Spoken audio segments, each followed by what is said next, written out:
Nesse vídeo, iremos falar sobre o bem-estar dos cavalos atletas. Inicialmente, iremos citar as formas com que o cavalo começou a ser utilizado na humanidade. Inicialmente, o cavalo era utilizado como forma de alimentação pelos seres humanos, e posteriormente, o cavalo começou a ser utilizado como ferramenta de guerra, ferramenta de tração, até se chegar ao que temos hoje, que é o cavalo destinado ao lazer e ao esporte. E para falar sobre o bem-estar, precisamos anteriormente entender como é a etologia desses animais, como é o comportamento. Na natureza, os cavalos são considerados presos. Por isso, são animais de comportamento altamente gregário. O que é isso? São animais que gostam e se sentem mais seguros vivendo em grupos, porque naturalmente é uma ferramenta de proteção. Além disso, são animais de hierarquia muito bem definida, onde os animais mais experientes daquela tropa conseguem guiar o resto do bando para locais mais seguros e com melhores fontes de alimentação e água.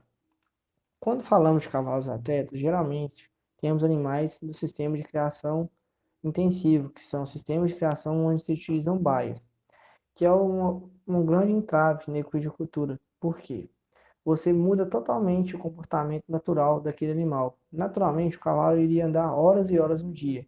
E quando você coloca esse animal na baia, você diminui o gasto de energia, as distrações e aumenta o tempo em ócio, o que pode gerar no cavalo estereotipias, como aerofagia, coprofagia e dança do urso, que são estereotipias que vão prejudicar o cavalo de várias formas, principalmente no sentido psicológico do animal, porque o animal vai ficar muito ansioso, vai começar a ficar estressado e isso pode posteriormente diminuir o rendimento desse animal em provas e até mesmo na parte nutricional, porque o animal pode não comer da forma correta e diminuir sua ingestão de alimentos. Pensando em formas de minimizar as estereotipias e aumentar o bem-estar dos equinos, uma medida muito pertinente é o enriquecimento ambiental. Para os cavalos, não é muito utilizado objetos assim como para outras espécies.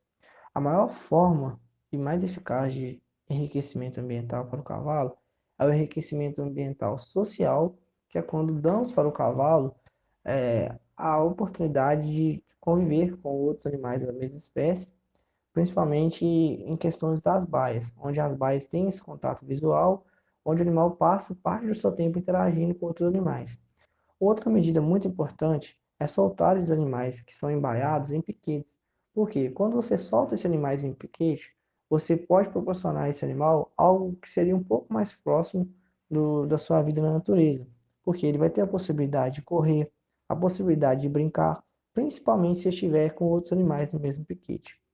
Além disso, temos outras medidas que devem ser implantadas para melhorar o bem-estar dos equinos embaiados, como fornecer água limpa e de qualidade.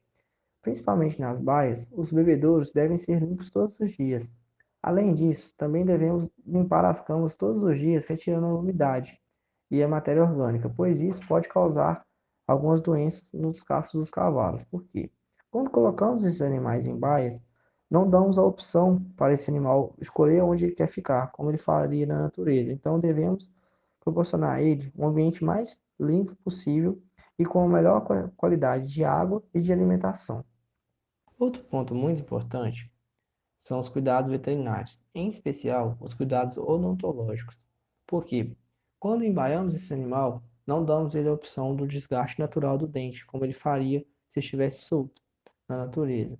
Então, temos que ter muito cuidado com isso, porque o cavalo tem um crescimento muito rápido dos dentes, o que pode ocasionar grandes feridas e desconforto para esse animal, e pode atrapalhar até mesmo o seu desempenho esportivo. Pensando em medidas para melhorar o conforto desses animais, também podemos investir na ambiência, como baias mais arejadas e com pé direito maior, que possibilitem a troca gasosa e a circulação de ar dentro dos locais. Além disso, em dias quentes, devemos dar banho nesses animais para poder possibilitar um melhor conforto.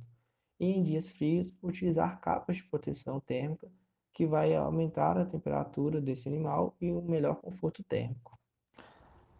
Agora, falando um pouco sobre medidas pré e pós-treino, alguns pontos são de extrema importância para aumentar o bem-estar desses animais durante os exercícios, como a utilização de equipamentos de proteção, que irão inibir que o animal sinta dor ou se machuque durante o seu trabalho, sendo eles ferradura, croche e caneireira, Além disso, assim como os humanos, os animais devem ser sempre aquecidos antes de todo e qualquer exercício de alta intensidade, para evitar que tenha lesões ou que sinta dores durante o trabalho.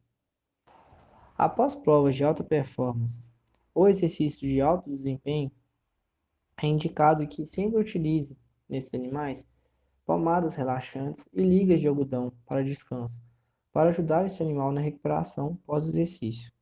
Para finalizar o nosso vídeo, gostaríamos de deixar uma mensagem. Os resultados esportivos são um reflexo do manejo e do respeito correto aos animais. Muito obrigado pela atenção de todos.